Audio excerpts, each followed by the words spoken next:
James Anderson could not have hoped for a better test to leave the game of test cricket, the game of cricket in general, for as England, thrashed, annihilated, trampled, eradicated, got rid of, whatever word you want to use for that. That's exactly what they did to the West Indies in the first test match at Lord's. Welcome back to the channel. Great to have you back here. Let's get into it. The test match was over within 3 days, hence why we didn't do a review for day 1 and 2. Because we figured, well, what's the point in doing a review for day 1 and 2 when it's going to be over in 3 days by the way it was going. West Indies batted first and made a very paltry total of 121 all out in their first innings. Debutant Gus Atkinson took amazing bowling figures of 7 for 45 runs from his 12 overs, which included 5 maidens. He was the main destroyer for the English bowling. And, you know, if you're looking for somebody who's going to be replacing Anderson, I gotta say, England might have found their man. Now, did Atkinson do anything special with the ball? No.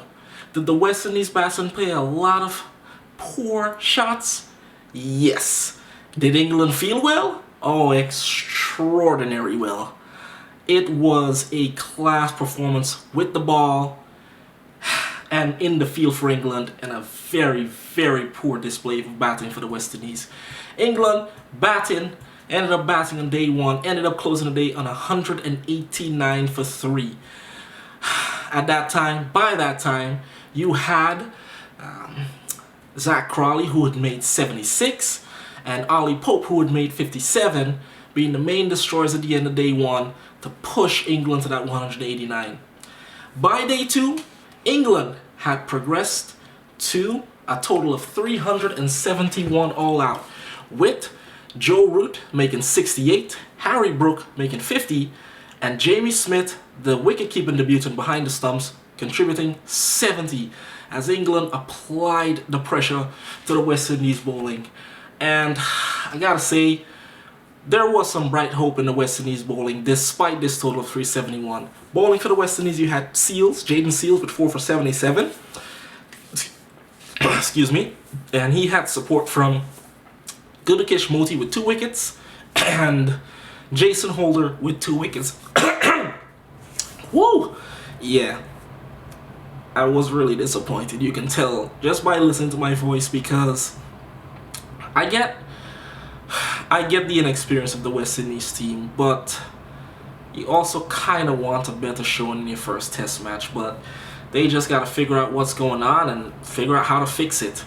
West Indies at the end of day 2 were 79 for 6. That's right, 79 for 6. This time, it was James Anderson in the wickets, and so once again was Gus Atkinson. West Indies bowled out in the morning of day 3. They ended up being bowled out for 136 runs. England winning by an innings and 114 runs. Bowling for England, you had Atkinson again with 5 for 61. James Anderson in his farewell test match picking up 3 wickets.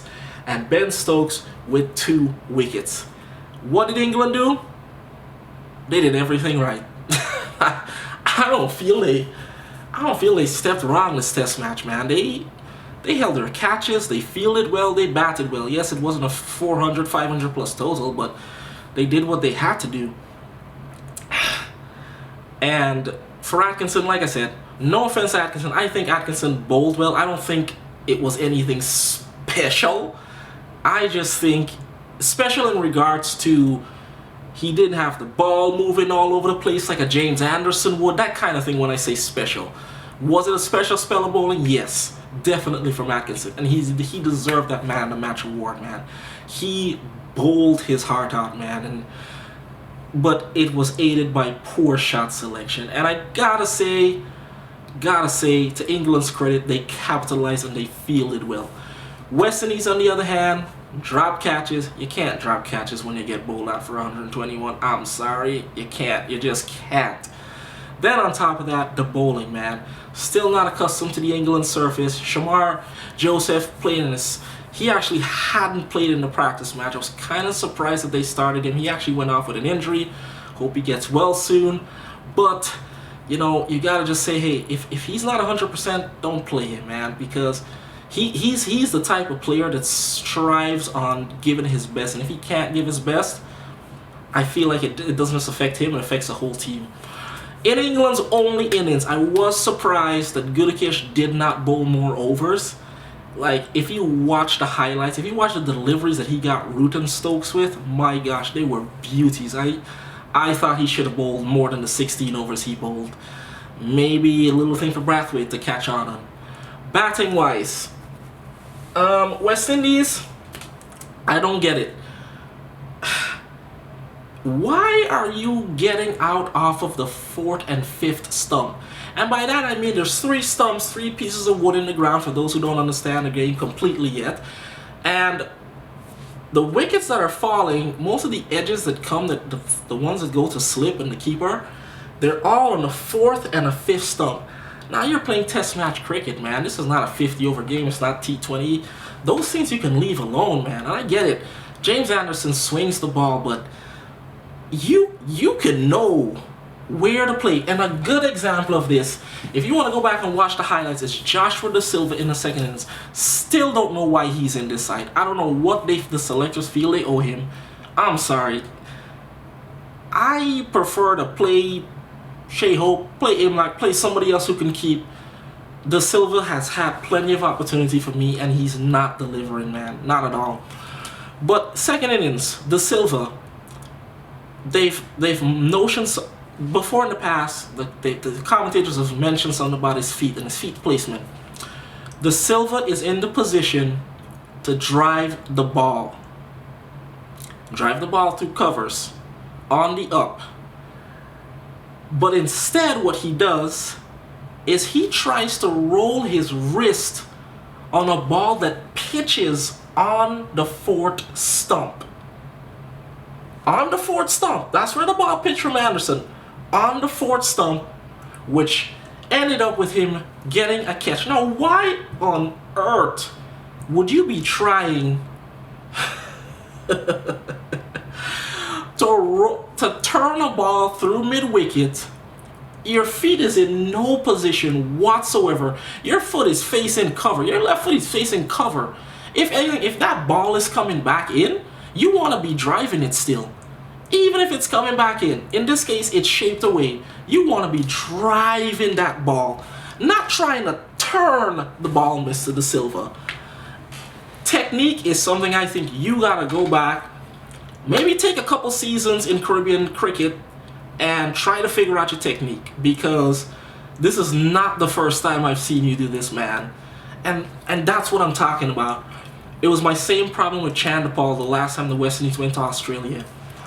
With his movement, it took him all the way out to the 4th and the 5th stump. In fact, with him, it would be the 6th stump that he would be edging balls to slip. And I don't understand that. What's with the shuffling across the crease? Bat. That's all you gotta do. Stand up and bat.